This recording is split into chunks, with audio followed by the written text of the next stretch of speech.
Ikang babae, kuya? Unak na pet. Ha? Ma'am naman, tingnan mo yung tsura ko. Ilan ang babae mo? Isa lang. Isa lang. Tapos inuuto lang ako nun. Pinaramdam mo sa aking mahal mo ko. At syempre, minahal kita ng higit sa buhay ko. Tapos iiwan mo ko. Sana kung hindi mo na kayang panindigan, hindi mo na dapat inumpisahan para walang nasaktan!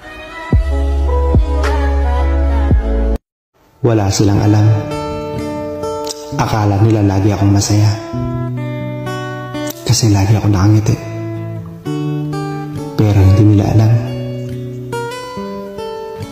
Pagod na ako.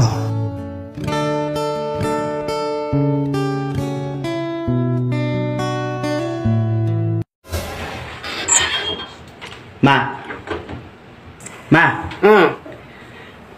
Pupunta daw sina Berto sa dagat, maliligo daw. Pwede ba akong sumama? Gusto mo? Pumotok yung huso mo? First blood! Ano, tigil-tigilan mo ako ha?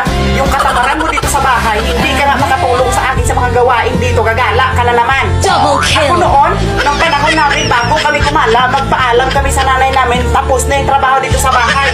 Nakasaing na, nakawalis na. Tapos ngayon, magpapaalam ka sa akin, hindi ka nga mapakinabangan dito sa bahay. Triple Yung kill! module mo, hindi mo pa natatapos. Tapos puro kagala, puro ka cellphone. Ako, tigil-tigilan mo ako, Junjun, ha? Lumayas ka dito, baka mabasag ko yung mukha mo. Lumayas ka, ha? Sige, kung sasama ka doon, dalhin mo lahat ng gamit mo. Huwag ka nang pabalik dito, ha? Yawa ka. Savage!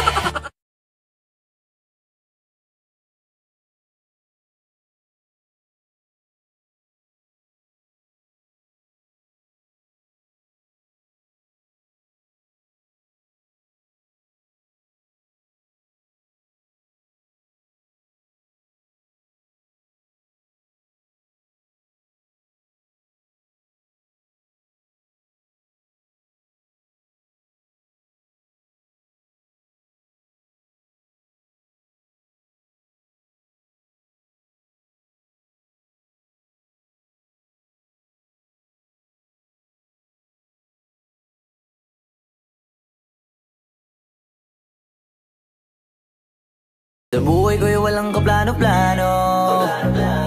Wala akong pakialam sa darating na bukas sa akin kung paano. Pero dahil sa'yo ang dami nang nabago.